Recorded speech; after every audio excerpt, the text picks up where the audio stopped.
ะพ้ายไต้หวันสวัสดีทุกคนตอนนี้เราก็มาอยู่กับแอนนาสะพ้ายไต้หวันอีกแล้วเนาะห่างหายไปโดนวันนี้นั่นวันที่21เนาะซึ่งเป็นวันเกิดเฮาเดี๋ยวจะพาไปลิ่นไถจงเนาะตามปกติหันเป็นว่าที่พากันไปไทเปแล้วพอดีแบบแฟนเซอร์ไพรส์นะเรามาบอกตอนเช้าเนาะว่าที่ไปไทจงโอเคเดี๋ยวเขาไปเบิ่งกันเลยว่าไปฮอดมันจะเป็นยังไงเนาะทุกคนโอเคไปกันเลย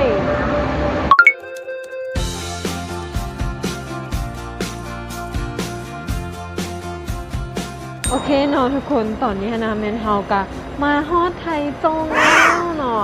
ตอนนี้ก็คือถ้าแฟนไปเข้าห้องน้ำเนาะแล้วพอดีวันกี้นี้นะเฮาได้แซนหาหมูอย่างเสียนะว่าอันนั้นมาไทจงแบบกระทันหันนี่กันเลยแบบว่าโทรหาแซนหาเขาเจ้าอย่างเสียนะว่าคือไปหาหน่อยนึงเสียนะเพราะว่าหมูคนลาวมีผู้หนึ่งที่มาพร้อมกันนะเราก็อยู่ไทจงคือกันเนาะว่าที่มาหาหลายมื้อแล้วแต่แบบบ่ได้มาหาจากเทื่อโอเคเนาะทุกคนเขาจะไปเซารถพร้อมเนาะแต่ว่าเซาเป็นรถจักรนี่อย่างที่เห็นนะแล้วก็สิไปหาหมูไปกินข้าวอย่างนั้นแหละอยู่บ้านเขาเจ้าแล้วก็จึงสิออกไปลิ่นต่อโอเคแล้วไปเจอกันเลยเนาะทุกคนไปกันเลยฮะเช่ๆตอนนี้แม่นเฮานะก็มาเอารถแล้วเนาะทุกคนมันจะเป็นแบบอยู่ฟ้ากงกันข้ามเลยอยู่ใกล้ๆกับสถานีรถไฟเลยนะสามารถไปซอกหาได้谢谢谢谢加油要去哪里加油และอันนี้ก็จะเป็นเป็นหมวกกันน็อกเนาะเขาจะฉีดแอลกอฮอล์นะให้มันจะมีหลายร้านที่เอามานะมันเขาเจ้าแนะนำมาว่ามันดีนะทุกคนจะเป็นประมาณนี้เขาเจ้าจะบอกว่าแบบแบบมีแผนที่อย่างให้นะของเฮามานี่ไปห้านทำอิฐนะมันจะมีราคามัน500แต่ว่าเขาเจ้าบริการบ่ดีปานใดก็เลยมาเลาะเบิ่งหลายร้านนี่มีแต่$400ไต้หวันแล้วก็มื้อหนึงเนาะ$400ไต้หวันแล้วก็ไปเติมน้ำมันอย่างนี้นะโอเคเดี๋ยวไปเจอกันตอนยูฮันมูกันเลยยูฮันมูแต่อาจจะไปซ่องหาซื้อนั่นซื้อนี่นะแล้วก็เข้าไปหาเขาเจ้านะโอเคเดี๋ยวไปเจอกันเลย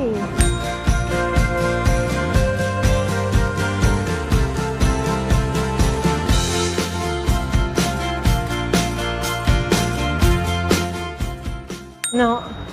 ทุกคนตอนนี้เขาก็มาหาสะพ้ายลาวในไต้หวันอีกคนหนึ่งแบบเดี๋ยวเราไปเบิ่งกันเลยว่าซื้ออย่างมากินเนาะทุกคนเดี๋ยวไปเบิ่งกันเลยเนาะอันนี้เป็นอาหารก็แบบพอได้มากินมาเจอกันนะทุกคนก็จะมีต่ำมีตำมะคงบ้านเฮาเนาะแล้วก็จะมีแล้วก็ดำไปทะเลมา我们刚去海边玩了你看我真的很热很热อันนี้โนเมนเฮากะอุตส่าห์มาฮอดทินนะทินเพิ่นแล้วก็เลยต้องได้มาหาเพิ่นเนาะละเอาว่ะโอเคละตอนแรงเดี๋ยวเฮาสิพาทุกคนไปเบิ่งในมาร์เก็ตเนาะของไถจงมันจะเป็นแบบในมาร์เก็ตแบบใหญ่ๆเลยเนาะเดี๋ยวไปเบิ่งกันว่าจะเป็นจังได๋ละเพิ่นก็สิไปหาเฮาอยู่แถวในมาร์เก็ตเนาะเพราะว่าเฮาพักอยู่แถวนั้นโอเคเดี๋ยวขอไปกินก่อนแล้วเดี๋ยวไปเจอกันตอนแรกกันเลยจ้าบ๊ายบายโอเคเนาะทุกคนตอนนี้แม่นเฮาก็ได้มาฮอตห้องแล้วเนาะคือแบบห้องที่เฮานั่นมานะมันจะตกอยู่คืนละ800 ป่าย$ไต้หวันเนาะก็เดี๋ยวเฮาสิให้เบิ่งภาพบรรยากาศของห้องเนาะในราคานี้ก็ถือว่าถูกแล้วทุกคนถือว่าแบบโอเคเลยแล้วก็การบริการของเขาเจ้านั้นก็แบบดีเดี๋ยวให้เบิ่ง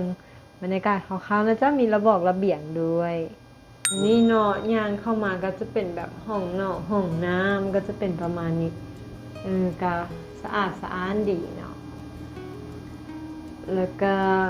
อันนี้จะเป็นภาพบรรยากาศ ทางด้านในห้องนี่โอ้แต่ว่า6อยู่เนาะเดี๋ยวจะพาแล้วก็จะมีแบบมุมนางลิ่นวาสันซาแล้วอันนี้จะเป็นระเบียงจะจังไหนวะอ๋อจะเป็นประมาณนี้สามารถออกไปสูดอากาศได้no เดี๋ยวมันเปิดจังไหนวะเฮ้ยอยู่ how to open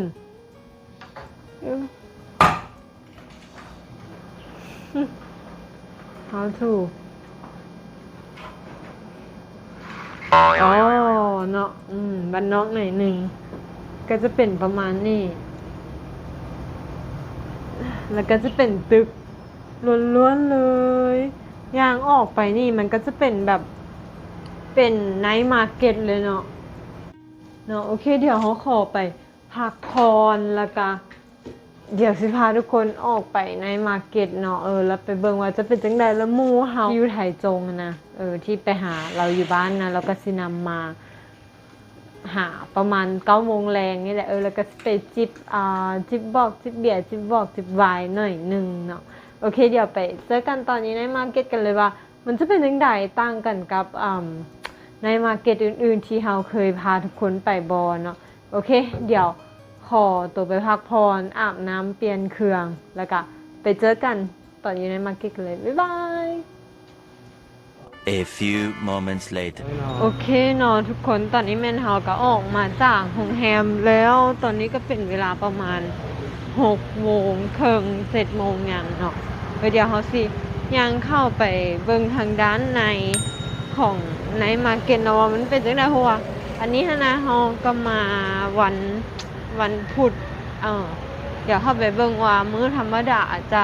คึกคืนบ่หรือว่าเป็นแนวใดนะนี่เนาะทุกคนแม่นเฮาย่างออกมาเนี่ยแล้วมันก็จะมีแบบเป็นแบบหลายๆห้านเลยหลายๆห้านจะเป็นแบบห้านขายเสื้อผ้าอย่างซี่นะประมาณนี้เห็นบ่เลี้ยงเต็มเลยเนาะแล้วก็มันก็จะมีแบบทางด้านในของตลาดนี่อย่างซี่นะเดี๋ยวเฮาไปเบิ่งกันเลยแล้วก็จะมีห้านคลิปตุ๊กตาเนาะประมาณนี้โอเคเดี๋ยวย่างเบิ่งเรื่อยๆเดี๋ยวสิให้เบิ่งภาพบรรยากาศหอมตื่มเนาะ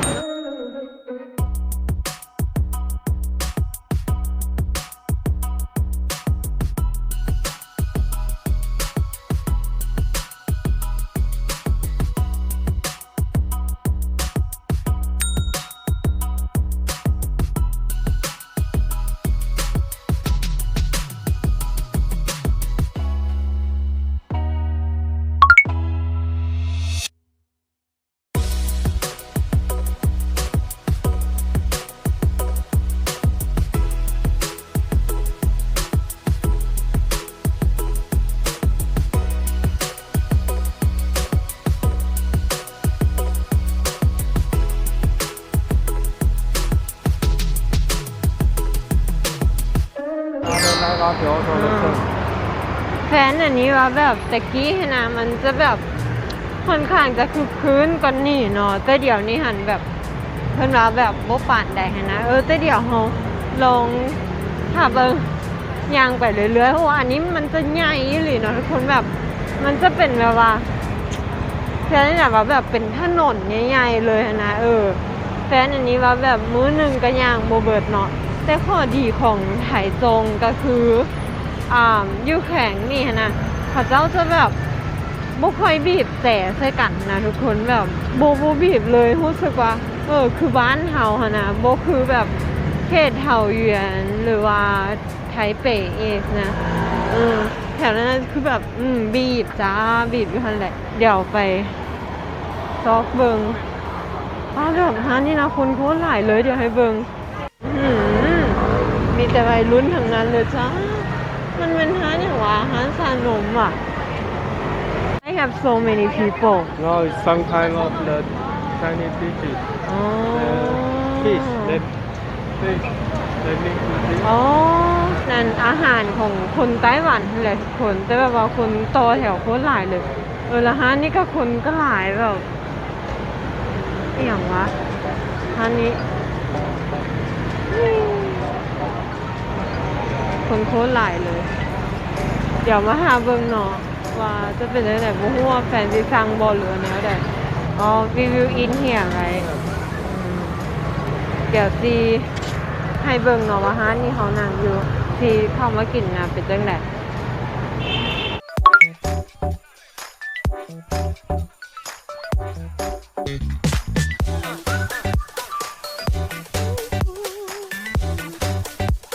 เนาะทุกคนอันนี้เขาก็เข้ามานั่งอยู่ทางด้านในร้านแล้ว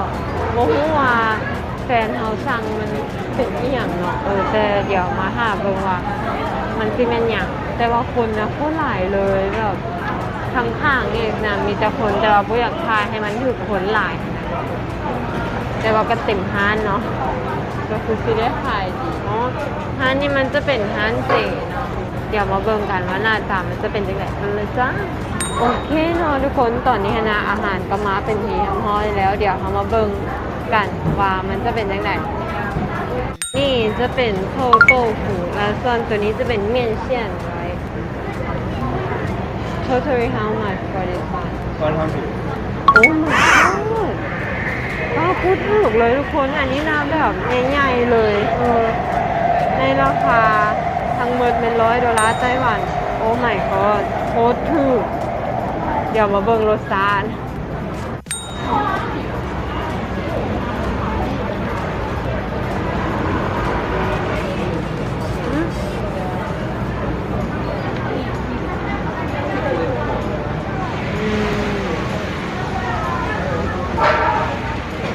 รสชาติก็โอเคก็ใช้ได้เนาะ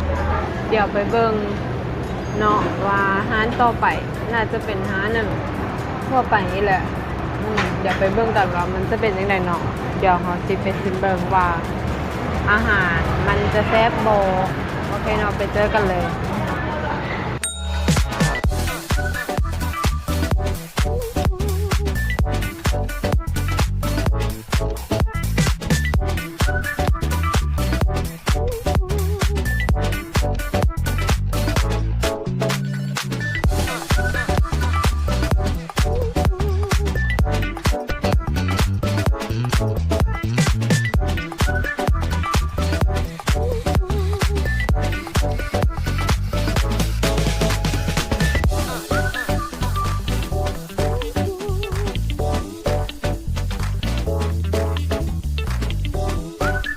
โอเคเนาะทุกคนเดี๋ยวเขาสิพามาเบิ่งร้านนี้จะเป็นร้านปิ้งเห็ดเนาะทุกคนมันจะมี2ราคาตัวใหญ่แล้วมัน$100ไต้หวันถ้าเป็นตัวน้อยแล้วมัน$70ไต้หวันเนาะแล้วก็จะมีหลายรสชาติให้เฮาเลือกเนาะว่าเฮาอยากได้รสใดอินจังซี่หั่นนะแล้วก็เดี๋ยวเฮามาท่าเบิ่งกันเลยว่ามันจะเป็นจังได๋เนาะตัวที่เฮาสั่งไปนี่มันจะเป็นตัวน้อย$70ไต้หวันเดี๋ยวมาเบิ่งกันเลยว่ามันจะได้หลายน้อยปานใดเนาะทุกคนเดี๋ยวมาเบิ่งกันเลยโอเคเนาะทุกคนตอนนี้มันก็ได้มาแล้วแล้วเขาเปิดกินแล้วแล้วมินน่ะมันอัดวิดีโอแล้วตั้งแต่ว่าบ่ได้เปิดใหม่โอ้ my god ก็เลยแบบทุกคนแบบขออภัยเด้อถ้ามันจะแบบเบิ่งบ่ปานใดนะแต่ว่ารสชาติมันนะทุกคนแบบมีความแบบหอมกระเทียมหอมเนยหอมหอมเนยแล้วก็หอมพริกไทยแล้วมันก็จะมีความแบบหวานเค็มนัวแซ่บแบบกึบเลยแซ่บแห้งในราคา$70ไต้หวันก็ถือว่าแพงอยู่แต่แบบก็ควรจะลองเนาะถ้ามีโอกาสได้มาก็ควรจะลองเพราะว่ามันแบบของแบบค่อนข้างจะขึ้นชื่อใช่นะที่แบบว่ามาไต้หวันก็ควรจะลองเนาะเดี๋ยวไปเจอกันร้านต่อไปว่าเขาสิไปกินอย่างเนาะรู้กันเลยร้านต่อไปโอเคเนาะทุกคนตอนนี้นะเขากำลังอยู่ร้านหนึ่งมันจะเป็นร้านอาหารทะเลก็จะเป็นประมาณนี้ไม่แบบวุ่นวายเนาะมันจะเป็นร้านหอยแต่ว่าไม่เคยมีคำพูดอะไรYou want to eat here? or we can check You want to eat the squid or the oyster. I want to eat oyster. You see? Oh, okay. I want to try oyster here. Sure? Yeah. Okay. We go to see. Okay. Oh my god. เดี๋ยวเขา Okay, okay. And Oyster. okay, okay. Enough? Enough. I sit here because I will make a video. ตัวนี้มันนั่งก่อน ตัวนี้เนาะทุกคนแม่นเฮาก็ได้สั่งให้แฟนไปสั่งเนาะมันจะเป็นออยสเตอร์นะ จะเป็นหอยนางรมเดี๋ยวเขามาซิมกันว่ารสชาติมันจะเป็นยังไงมันจะสดบอลหรือว่าแนวใดโอเค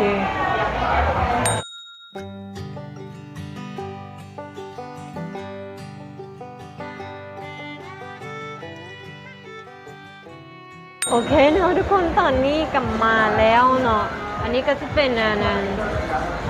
ต้งกวาไหนชาต้งกวาหนิงเหมา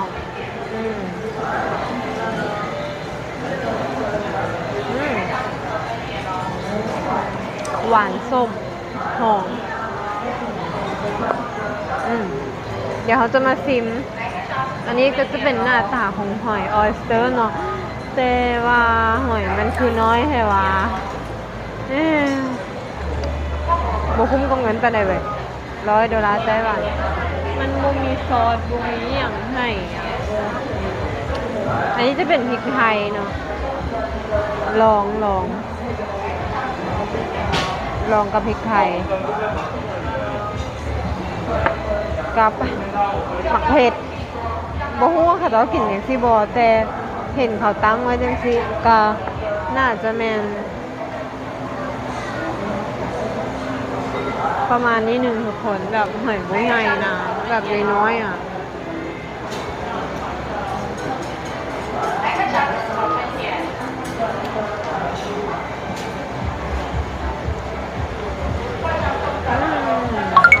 แต่ก็โอเคอยู่ก็แซ่บ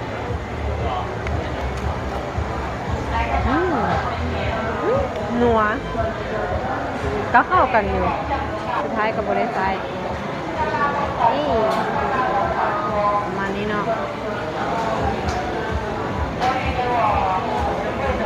เดี๋ยวเขาไปเจอกันอยู่ร้านต่อไปเนาะว่าเขาจะไปกินอย่างไรโอเคไปเจอร้านต่อไปกันเลย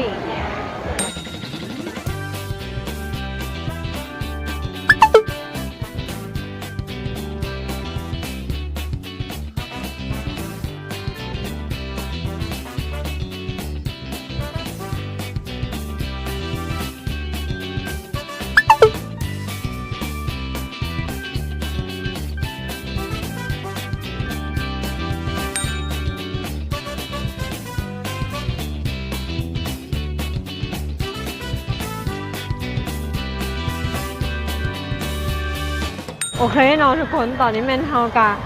ได้ซื้อมาแล้วเนาะมันจะเป็นปูนะแบบปูอัดนะเดี๋ยวเขาซื้อมาขายให้เบิ่งกันเลยอันนี้นะเคยไปกินยัวนะซีเหมือนติงเนาะผิดเก่าๆก็มีเนาะทุกคนก็สามารถไปย้อนเบิ่งซึมได้แต่เดี๋ยวเขาซื้อมาลองซิมตัวนี้อันนี้มันจะเป็นรสสาลายจะเป็นประมาณนี้เดี๋ยวเขามาลองซิมกันเลยเนาะว่ามันจะเป็นยังไง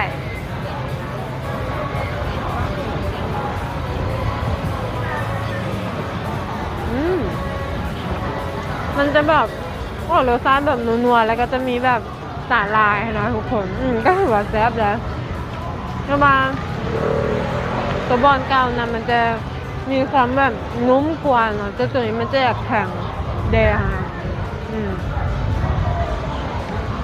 ก็ถือว่าโอเคแล้วพระเจ้าก็จะแบบซื้อ1แล้วก็แถม1อันนี้ในราคา$100ไต้หวันเดี๋ยวเขาไปรอห้านต่อไปกันเลยนะว่าเขาจะไปกินอย่างโอเคไปจังเลยโอเคนอนทุกคนตอนนี้เขาก็กินของหวานแล้วกินของเขาแล้วก็ต้องมากินของหวานเนาะโอเคเดี๋ยวเขาจะมาลองชิมเบื้องอันนี้มันจะเป็นน้ำแข็งใสของคนไต้หวันเนาะเดี๋ยวเขามาลองชิมกันเลยมันจะมีแบบไฮ ไข่มุกแล้วก็จะมีอันนั้นนมข้นหวานแล้วก็จะเป็นเครื่องนะเดี๋ยวเรามาชิมเบิ่งกันเลยเนาะ Turn on the microphone. yes รู้สึกว่ามีแต่คนแหนมเลย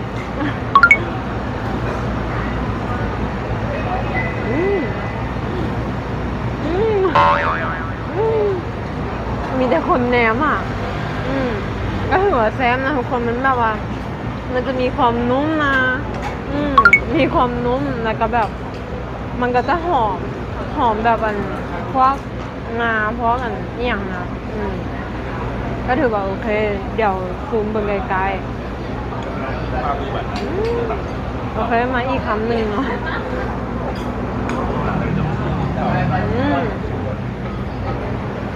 แล้วก็จะมีอย่างนี้พร้อมมันจะเป็นอันงาแดงถั่วแดงโอ้เดี๋ยวเขามาชิมอีกคำหนึ่ง This one for how much 60. นี่อันนี้นะแบบง่ายๆในราคา$60ไต้หวันไม่ถูกเว้ย I think this one is cheap Yeah, it's good. yeah cheap แล้วก็ได้หลายอีกแบบกินประมาณ2-3 คนก็ถือว่ากินได้ขนาดNormal this one in how maybe around 100 or เหมือนตามปกติแฟนนี่ว่าประมาณนั้น100 บาทหรือว่านั่น$180ไต้หวันขึ้นไป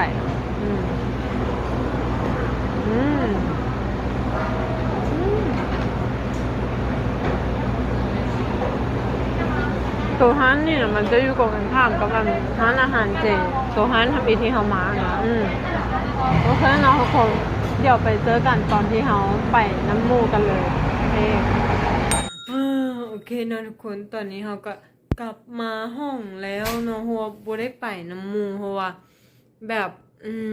เมื่อยแล้วขนาดย่างอันอยู่ในมาร์เก็ตก็เมื่อยแล้วก็เลยแบบล้มกันกับหมู่ก็เลยโทรบอกหมู่ว่าเอาไว้เธอหน้าซะเนาะเพราะว่าแฟนอันนี้เราก็เมื่อยอีกแล้วมื้ออื่นก็ต้องได้กลับแล้ว เวลาแบบมื้อเดียวนะมาแบบเวลา2 มื้ออยู่ในมื้อหนึ่งเองนะรู้สึกว่ามันบ่พอเนาะทุกคนมีแต่เอาไว้เธอหน้าก็จึงมาใหม่แล้วก็โอเคเนาะคลิปวิดีโอของเขาก็จะประมาณนี้โอเคเนาะทุกคนไว้เจอกันใหม่ในคลิปต่อไปนะจ๊ะโอเคบ๊ายบาย